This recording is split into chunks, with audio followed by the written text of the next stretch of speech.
안녕하세요. 한류의 신과 해외 반응을 소개하는 한류클래스TV입니다. 오늘은 약 22만 명의 인스타그램 구독자를 보유한 미국 인플루언서 2명이 토론하는 한국과 일본의 소프트 파워를 비교하는 영상에 달린 미국 영어권 네티즌 반응까지 살펴보겠습니다. 이 인스타그램을 살펴보면 여러 잡다한 이슈에 대한 이야기를 쇼츠 영상 형식으로 서로 의견을 주고받는 컨셉 같습니다. 이번에도 짧은 영상으로 서로 한국과 일본의 소프트 파워에 대해 이야기를 주고받고 있는데 꽤 흥미롭습니다. 이 두 인물의 이야기를 듣다 보면 사람이란 경험이 참 중요하다고 생각이 듭니다. 두 나라를 동등하게 보면서 이야기하는 것은 좋지만 지금의 문화 쏠림 현상을 전혀 모르고 대화를 하고 있어. 자칫 이야기를 듣는 한국과 일본의 관계와 지금 현재 일본에서의 한류 열풍을 전혀 인지하지 못하는 사람에겐 두 나라의 현재 문화적 소프트 파워가 동등하고 서로에게 영향을 많이 받는 듯 착각하게 만듭니다. 물론 우리나라는 한국전쟁 직후부터 90년대 후반까지 일제의 잔재와 우리보다 빨리 근현대화를 이룬 일본 문화의 영향을 받은 것은 사실이지만 그것은 90년대 후반까지였다고 개인적으로 생각합니다. 일본은 현재 80년대 초반부터 90년대 중반까지의 버블이 꺼지고 거의 30년 동안 문화, 경제, 사회 인프라 발전이 멈춰버린 잃어버린 30년을 겪고 있는데 그 30년 전 버블기를 가지고 아직도 버티고 있는 것이 신기한 나라입니다. 어쨌든 이 두 사람의 대화 중 일본 스타일이 비싸다고 말하고 있는데 이 사람이 요즘 일본 스타일을 알기나 할까요? 아니면 일본 오타쿠들이 입는 애니메이션 캐릭터를 따라하는 코스프레 패션을 이야기하는지 알지도 못하며 아는 척하는 모습이 재미있습니다.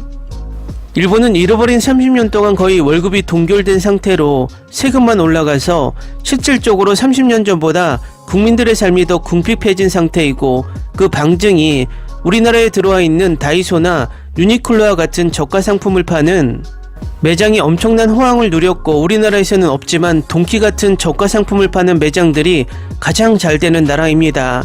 과거에는 그들이 절약 정신이 뛰어나서 그런 저가 제품을 이용한다고 하지만 실상은 정말 돈이 없어서 그런 저가 상품을 파는 매장에 서민들이 몰리게 되는 것입니다. 요즘 한국 경제를 보면 우리도 한숨이 나오지만 그들은 이미 요즘 한국 경제를 30년 전부터 경험해 왔다는 것입니다. 일단 이 두 미국인 인플루언서들의 대화를 잠깐 살펴보겠습니다. A. 요즘 한국이 동아시아 소프트 파워에서 완전 영향력이 엄청나지 않아? 음악, 영화, 화장품 등등 여러 분야에서 말이야. 그리고 일본도 패션과 스타일에 있어서 꽤 정점에 있지 않아? B. 물론 멋있긴 하지. 한국과 일본은 서로 공존하고 있어. 한국 패션은 좀 더 캐주얼한 편이라 누구든 따라서 입을 수 있어. 동남아시아에서 돈 좀 있는 사람이라면 누구나 한국인들처럼 입고 다니지. 다만 일본 스타일은 좀 비싸. 쉽게 따라하기도 힘들어. 일본은 좀 자기만의 미적인 기준이 있다는 느낌이고 한국은 좀 더 대중적이고 젊은이들이 즐길 수 있는 팝적인 문화라고 볼 수 있는 것 같아. 요즘은 한국이 일본의 것을 가져오고 일본이 한국의 것을 가져오는 등 매우 상호적인 느낌이야. 마치 낮과 밤처럼 서로 문화 교류가 상당한 것 같아. 다음은 이 인스타그램 영상에 달린 미국 네티즌 반응입니다. 일반적으로 볼 때 꽤 정확한 분석이라고 생각해. 일본 패션이 좀 비싸다. 대체 어딜 갔었길래 그래요? 요즘 일본이 얼마나 싼데? 일본 패션 브랜드가 비싸다고 하네. 식료품 가격이 아니라. 중국이 여기서 벗어나 있어서 참 다행이라고 생각해. 중국은 한국과 일본에게 있어 공통의 적입니다. 중국이 제일 거지 같아. 난 이렇게 말하고 싶어. 한국은 좀 더 진보적이고 일본은 좀 더 보수적이라고. 패션에 있어서 한국이 더 보수적일 거야. 한국은 남들이 날 어떻게 생각하는지 많이 신경 쓰이기 때문에 기본적인 패션을 추구하고 다른 패션 유튜버 등을 따라 입는 경우가 많아.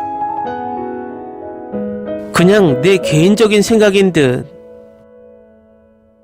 그렇다기엔 일본에는 서구화된 건물이 많고 한국에는 동아시아적 건물이 많은데 그럼 한국 패션 브랜드를 선택하는 게 맞겠지? 한국과 일본 사이좋게 지내. 아니, 그들은 완전 싫어해. 한국인들은 타투도 해. 이것만 봐도 게임 끝임. 글쎄, 일본은 옷이 너무 비싸. 유명 브랜드가 아닌데도 그렇더라. 일본 브랜드와 작은 가게에서 파는 것도 마치 고급 패션 같아서 난 그 옷들 중 어느 것도 그 정도의 값을 내고 살만하다고 생각 안 했기 때문에 충격이었어. 왜 일본인들이 빈티지 매장이나 유니클로에서 많이 쇼핑하는지 알겠더라. 맞아, 티셔츠 하나에 $60 정도였지. 어떤 일본 브랜드가 그렇다는 거야? 그렇다고 이 댓글은 한국인 댓글 같네. 사실이 그래. 일본은 유럽이나 미국에 비해 옷이 너무 비싸. 그러니 일본인들이 대부분 유니클로에 가는 거잖아. 그게 사실이지. 아마 양국의 젊은이들은 이런 일이 일어나고 있다는 걸 전혀 깨닫지 못하고 있을 거야. 난 동아시아도 유럽연합처럼 서로 연결되어 있길 바래. 이제 미래의 외계인 침략을 위해 하나가 되어야 하니까. 일본은 한국을 싫어해서 일본이 한국을 따라할 리가 없다. 한국 상업 패션, 일본 장인 스타일, 이러니 일본이 승자. 나도 서울과 도쿄의 스타일을 좋아해. 확실히 일본 패션은 품질이 뛰어나지만 서울에는 더 멋진 브랜드와 강력한 파워가 있지. 이건 패션에 관한 릴스라는 걸 알아. 하지만 일본은 한국의 독도를 계속해서 자기네 것이라고 하고 있는 만큼 한국과 일본이 사이좋게 지내긴 힘들 것 같아. 한국인들은 중국과 일본에서 모든 걸 훔치고 있어. 우리 걸 자기네 거라고 주장하고 있어. 여기 질투하는 중국인 왔네. 그래서 너희 문화혁명은 어떻게 됐고?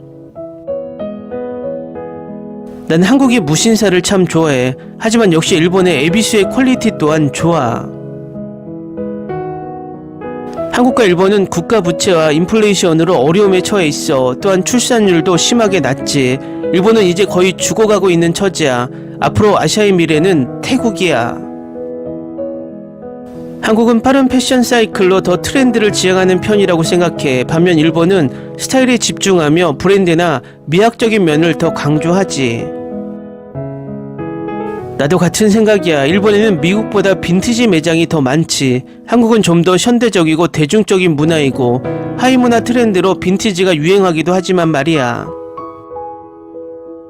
일본이 그런 이유는 그들의 패션계에서 더 오래 있었기 때문이야. 한국보다 서양이 먼저 문을 열고 받아들였으니까. 한국은 한때 운둔의 왕국으로 알려져 있었던 나라야. 나라마다 시대마다 다른 느낌이 있을 거야. 일본은 여행하기 좋아서 많이 여행을 가지. 반면 한국은 여행보다는 좀 더 한국 문화가 매력적이야. 무슨 소리를 하는 거야. 한국에도 얼마나 많은 사람들이 여행을 가는데. 일본 스타일이 좀 지루한 편이긴 하지. 난 그들이 언젠가 부흥할 거라고 생각해. 한국은 음악, 영화, 드라마, 패션에서 지배적이고 일본은 애니메이션 하나로 필적할 수 있다고 봐.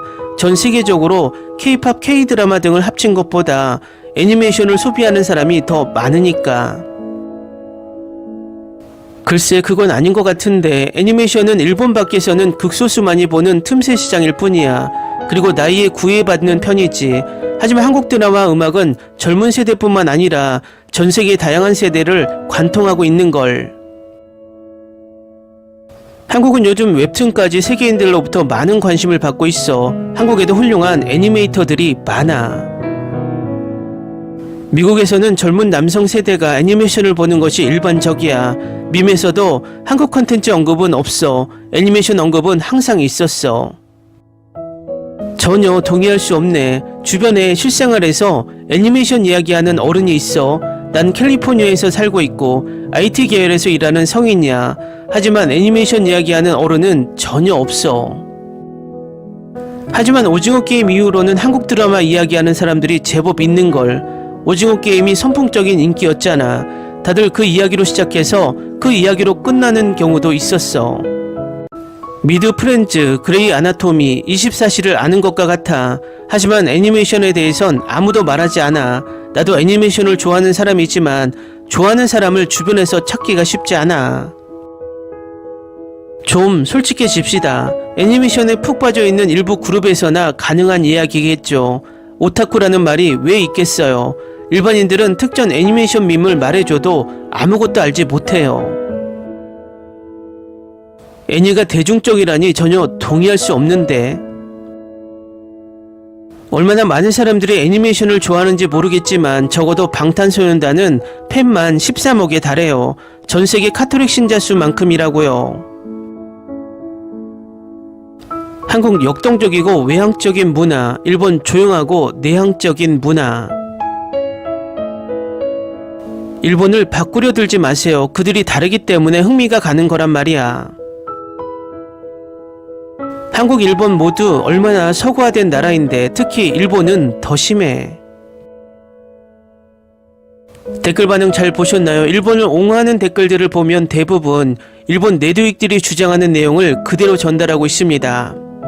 제가 이 영상을 소개하는 이유는 잘 알지도 못하면서 아는 척하는 이런 잘못된 시각에 영상이 퍼지게 되면 한국과 일본이 지금 문화를 서로 엄청나게 교류하면서 배우고 있다는 인식을 심어주고 시간이 지나면 한류가 일본의 영향을 받아서 발전했다는 말까지 나오게 된다는 것입니다. 이것은 중국이 하는 김치 한복이 자기 것이라는 문화 공존과 비슷한 현상이 일어날 수 있다는 것입니다. 어쨌든 심각하지는 않지만 이런 인식을 가지고 있는 미국인들도 있다는 것을 알아야 할 것입니다.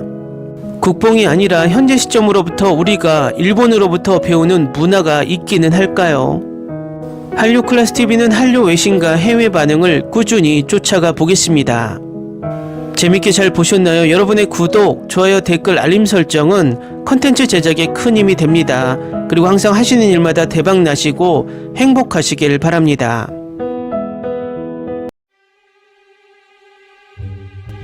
Ni se te ocurra. Olvida el ganso y los tomates. No hables de las ballenas. No es un acuario. No actúes como tonta. Que eras una genio. ¿Sí? No vayas a presumir, a la gente no le gusta eso. Y no digas cosas sin sentido. Y bueno, ¿terminamos? Hasta pronto. Abogada, tengo mucha curiosidad por conocerla.